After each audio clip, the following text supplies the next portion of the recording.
staged promotion? An evil scheme from a rival? There's long been speculation on whether the infamous Montreal Screwjob was real or fake. But now, a new Netflix docuseries finally has some answers. There are many questionable moments associated with Vince McMahon's career, ranging from his involvement in controversial WWE storylines to real-life scandals that transcend the world of sports entertainment. Sitting somewhere in between is the infamous Montreal Screwjob, an event that's still being discussed after all these years, as some of the details surrounding it remain unclear. However, Netflix's Mr. McMahon docuseries reveals more information about the event that might surprise viewers. No one really knows me.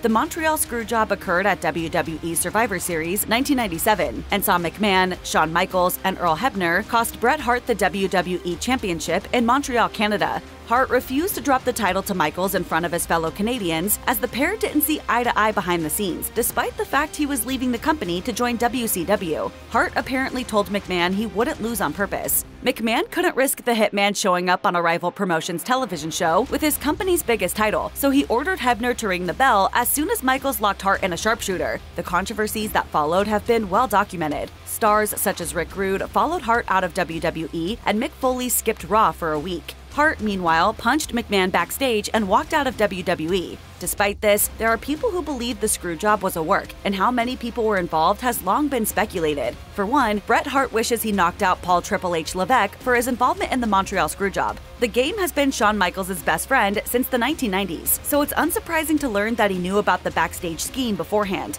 That said, just how involved was he in orchestrating the incident that rocked 90s wrestling? The biggest revelation in the Mr. McMahon docuseries is Levesque admitting to helping plot the Montreal Screwjob finish in the first place. The Game felt that Hart was being unreasonable by refusing to drop the title, so he proposed going behind his back, and the rest is history. While some fans will disagree with his sentiment, this type of thinking explains why Levesque was eventually elevated to a top backstage position as WWE's Chief Content Officer. What's more, Levesque recalled McMahon ordering him and Michaels to lie about knowing about the Screwjob afterward. The Game obeyed this command and distanced himself from the incident, allowing him to take a back seat while McMahon and Michaels took most of the heat for it. Still, Bret Hart knew about it, and he regrets not giving Levesque a knuckle sandwich. The Montreal Screwjob essentially gave birth to the evil Mr. McMahon character and paved the way for WWE's Attitude Era, one of the most successful periods in the promotion's history. Because of this, some people believe that the Montreal Screwjob was staged, designed to stir controversy and generate headlines. In fact, the scheme was kept so close to the vest that some of McMahon's closest confidants, including his longtime right-hand man, Bruce Pritchard, weren't in on it. As such, you can understand why some people are skeptical about its validity. During the documentary, Pritchard revealed that he was told the match would have a schmoz finish. This is industry lingo for a bout ending with a giant brawl, and this is also the outcome Hart agreed to heading into WWE Survivor Series 1997.